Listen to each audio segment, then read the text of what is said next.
Hi everybody, it's Susie. I'm coming to you with a video about my surgical experience. I had a lumbar fusion at L5S1, and that was for a herniated disc that happened almost 2 years to the day ago.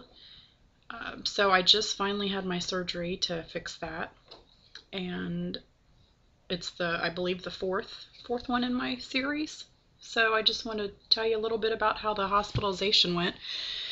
And sorry it's taken me so long to get this on here. I've had a hard time getting comfortable to do a video. So anyway, I'm just gonna wing it now.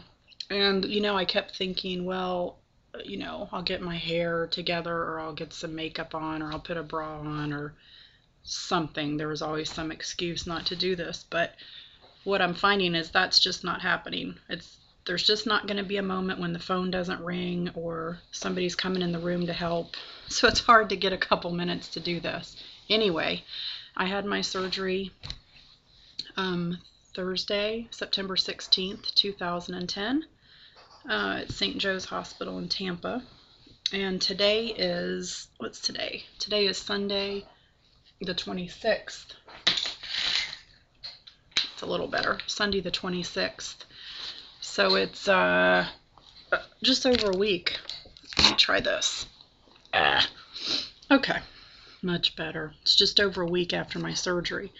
And you can probably see down here I've got my brace on. And I have it on because I'm going to be needing to get up in a minute and go into the bathroom. So I just went ahead and put it on, but basically the doctor doesn't let you come home until you know how to sit up on the edge of your bed and see, the phone's ringing, until you know how to sit up on the edge of the bed and you can get your brace on and get to the bathroom by yourself, which I think is pretty cool. I had no earthly idea I'd be up moving that soon. So basically that's the most important thing about this video, is to tell you that I came home, let's see, surgery was on Thursday, I came home Monday, so that was on the 4th post-op day, and I could get my brace on completely by myself, get up with the walker, and get to the bathroom. So I was thrilled. I was so relieved to know that. I guess I feared that I would be like a little flipped over turtle, just laying there, not able to turn over, not able to get up, not able to get to the bathroom, not able to shower. I guess I'll have to go back and do the next video because I'm gibbering about this stuff, but I just wanted to let everybody know that, you know what, it's not as bad as I thought it was going to be. It really isn't as bad as I thought it was going to be. And I was so relieved to get home and be able to move. And I'm not taking a ton of pain medicine either, so that's wonderful. So, anyway, well, let me see what I can fit on this. With the surgical day, on the day of surgery, I got to the hospital about 5:15 in the morning for a 7:30 surgery. So I was up really early because I live about an hour away from the hospital. And I got there, got to the pre-op department. I had to give them a urine sample for a pregnancy test, but other than that, all of my pre-ops had been done, like I told you in the last video. They started an IV. They gave me a Valium, which was nice. I mean, don't try to be a hero and not have one, because I went ahead and took one, and it did help take the edge off a little. I was kind of nervous at that point. So I had that. They went over some last minute stuff. They let me see the anesthesiologist, the nurse, anesthetist. The surgeon came in to see me, and the pre-op nurse, or the nurse that was actually going to be in the operating room, also came in to see me, and everybody asked me if I had any last minute questions and so on. And then they took me in. Oh, what I would say about that is, I didn't have any jewelry on whatsoever.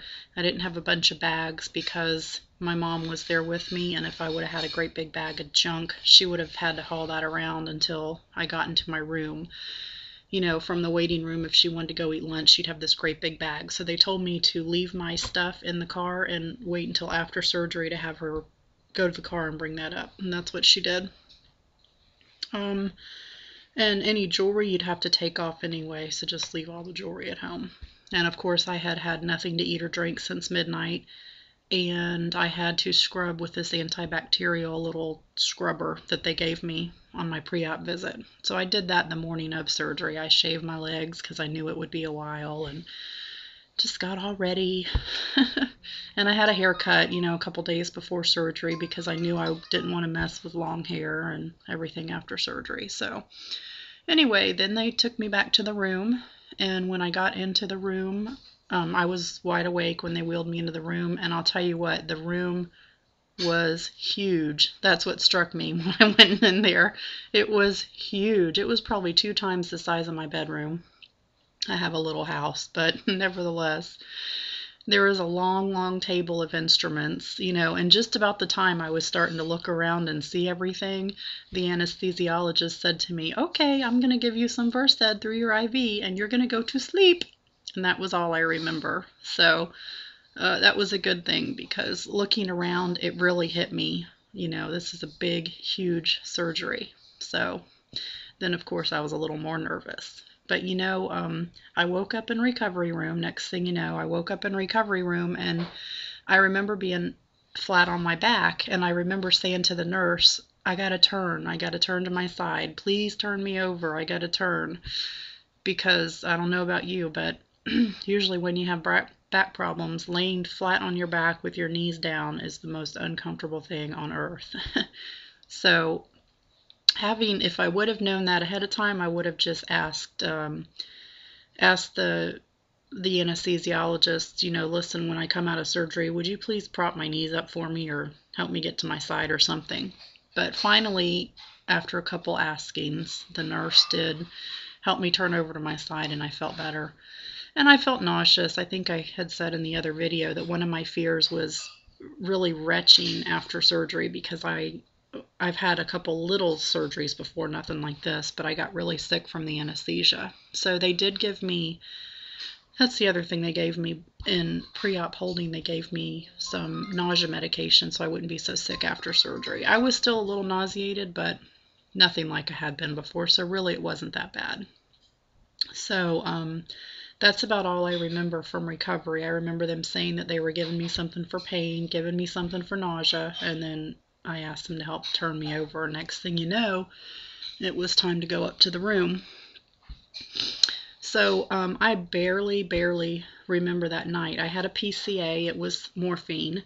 And I can remember I kept getting nauseated, and so they changed my morphine PCA out to Demerol. Well, then nausea was no longer a problem, but I guess it was a little of a problem. Then I didn't get any pain relief from the Demerol. So I asked them, you know, please call the doctor, please do something. And anyway, long story short, it got changed to Dilaudid. So I had a Dilaudid PCA, which really took care of the pain. I was totally relieved after that. Life was good, except I had headaches, and then I had some queasiness from the Dilaudid. So anyway, only the first day was rough, guys. So don't worry. It's not really. I can honestly say it's not anything like what my mind had made it up to be. So the very next day after surgery, they helped me to, well, actually take that back. The very first post-op day, I was still nauseous and headachy, and so I did not get up with physical therapy the first day.